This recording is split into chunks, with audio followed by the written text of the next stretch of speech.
Senin, tanggal 5 Desember adalah batas diberlakukannya pembatasan harga minyak Rusia, dipatok sangat murah yakni $60 Amerika atau setara Rp925.000 per barel. Tentu saja Rusia ngamuk, marah-marah, dan mengancam akan menghentikan pasokan minyak secara total ke negara-negara barat yang telah memberlakukan sanksi itu. Ibarat kata, itu minyak kami, kata Rusia. Kami telah menjualnya dengan kesepakatan harga. Dipatok $60 alias sangat jauh di bawah harga standar pasar dunia. Lalu kalian seenaknya menentukan dan mematok harganya, benar-benar sebuah penghinaan. Mental kolonial penjajah tidak pernah hilang dari benak kalian. Siapa kalian yang dengan semena-mena telah menyita properti milik Rusia di luar negeri, dan kini seenaknya mengatur harga dan barang jualan orang lain? Barat pun menjawab, itu adalah hukuman internasional, karena Rusia menyerang negerinya Volodymyr Zelensky.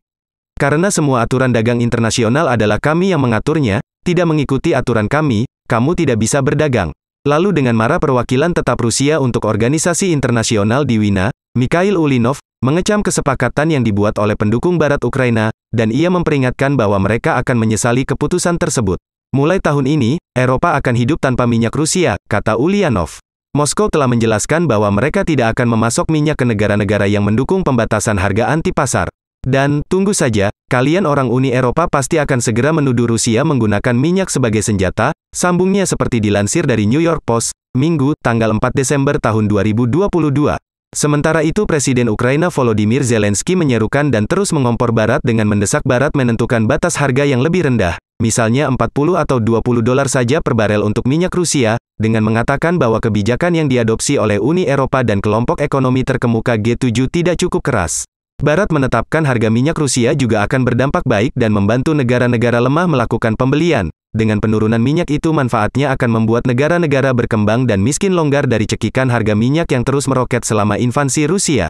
Akan tetapi pakar ekonomi menilai, bahaya besar akan mengintai dunia jika Rusia, salah satu produsen minyak terbesar dunia dan sumber energi utama bagi Eropa, menghentikan pasokan bahan bakar dari dunia barat dan sekutunya. Hal itu dapat menyebabkan harga gas melonjak di seluruh dunia, termasuk di AS, di mana harga gas yang tinggi telah menjadi masalah berkelanjutan bagi pemerintahan Biden, Bloomberg melaporkan. Itulah sebabnya Biden mendesak Senat AS untuk menyetujui Amerika melepas lebih banyak cadangan minyaknya demi meredam dampak yang akan terjadi, saat Rusia benar-benar menghentikan pasokan minyaknya. Barat masih menunggu reaksi tak terduga Putin. Kejutan terjadi lagi oleh Rusia. Financial Times melaporkan, Rusia membentuk armada bayangan untuk menghindari sanksi minyak Barat. Menurut FT pada Sabtu, tanggal 3 Desember tahun 2022, Moskow diam-diam mengumpulkan armada lebih dari 100 kapal tanker tua. Mengutip konsultan energi Rystad, FT melaporkan Rusia telah menguasai 103 kapal tanker sejak awal tahun, artinya memang jauh-jauh hari Putin telah merencanakannya, baik dengan menggunakan kembali kapal yang sebelumnya terlibat dalam pengangkutan kargo minyak ke, dan dari Iran atau Venezuela atau dengan membeli kapal tanker secara langsung. Jadi terbuktilah sudah ramalan pakar ekonomi sebelumnya, bahwa Putin penuh dengan kejutan dan tidak mudah dipacundangi.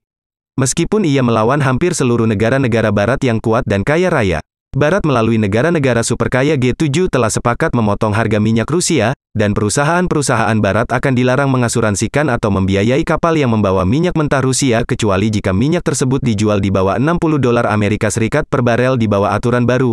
Namun, Moskow telah menegaskan bahwa mereka tidak berencana menerima keputusan itu. Barat memang meyakini Rusia tidak akan memiliki pilihan karena armada kapal-kapal tersebut telah hampir seabad dikuasai oleh Barat pimpinan Amerika. Kini klaim dan rasa percaya diri itu sedikit goyah melihat fakta Rusia telah menyiapkan permainan dan sejak lama belajar membaca tindak tanduk Barat. Kepala Bank VTB, Andrei Kostin, mengatakan pada Oktober bahwa Rusia telah menghabiskan setidaknya 1 triliun rubel, $16,2 miliar Amerika Serikat, untuk perluasan armada kapal-kapal tanker tersebut. Akhirnya dengan sedikit terlambat, Barat menyadari mereka selalu berada di belakang Rusia dalam hal strategi.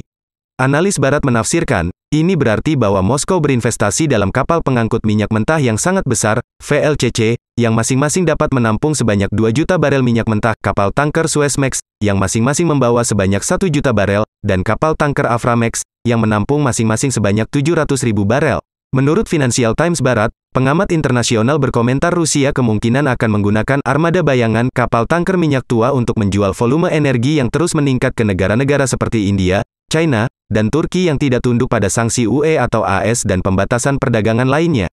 Pada Sabtu, juru bicara Kremlin Dmitry Peskov mengatakan Moskow tidak berencana mengakui batasan harga yang diberlakukan Barat pada ekspor minyak lintas laut Rusia.